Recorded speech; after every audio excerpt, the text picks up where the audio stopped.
You may recall the killing of a Howard High School student back in March. Lamonta Williams was shot to death as he and some friends skipped class and hung out in an abandoned house just a couple of blocks away from the school. Williams' tragic death raises a larger question about vacant, boarded-up houses.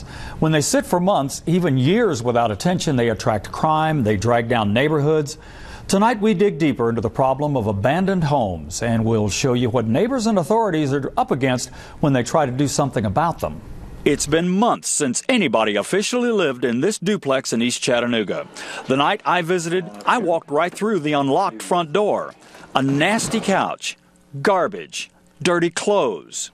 There's a rat in here. Big one. The story of that rat's nest and many others begins here in the Chattanooga City Court Clerk's office with citations against the owner. Default, default, default, default, default, default, default, default. That's default judgment, meaning the owner is guilty because he no-showed. That owner is Robert Everett Stannard, who lives near Atlanta. He has an undergraduate degree from Georgia Tech. He worked on his master's in engineering at UC Berkeley. He also owns Restus Properties. He doesn't care. He don't have to live on this street. It really doesn't matter to him. According to the city, Stannard is Chattanooga's worst offender when it comes to abandoned properties. He and his company, Restus Properties, have been cited 119 times in the last 3 years.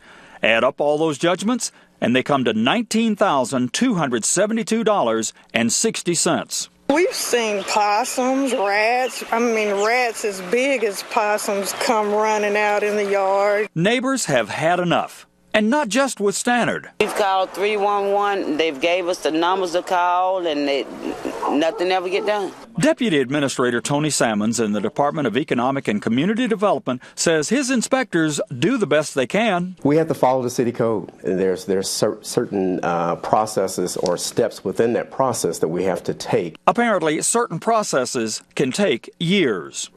In the meantime, we discovered Stannard and Restus are also well known in the Hamilton County Tax Assessor's Office. Since 2010, Tax Assessor Bill Hollander says the two together owe back property taxes totaling $79,631.89. According to Hollander, Stannard has been masterful at using bankruptcy filings to avoid paying that bill. Does it seem like he knows how to manipulate the system? I'd say he's a pretty intelligent person. We have had no luck finding Stannard. His local office is shut down. None of his Atlanta phone numbers work. When you call his home to leave a voicemail, "It's full. Please hang up. Are you still there? Goodbye." Meanwhile, Stannard's neighbors suggest he consider the golden rule. I would ask him to live in his own house. So what can be done? Well, city authorities can eventually seize Stannard's property and demolish it. They say demolition is always the last resort. Records show one of Stannard's homes was torn down just last week, and the hearing on another one is scheduled for Wednesday.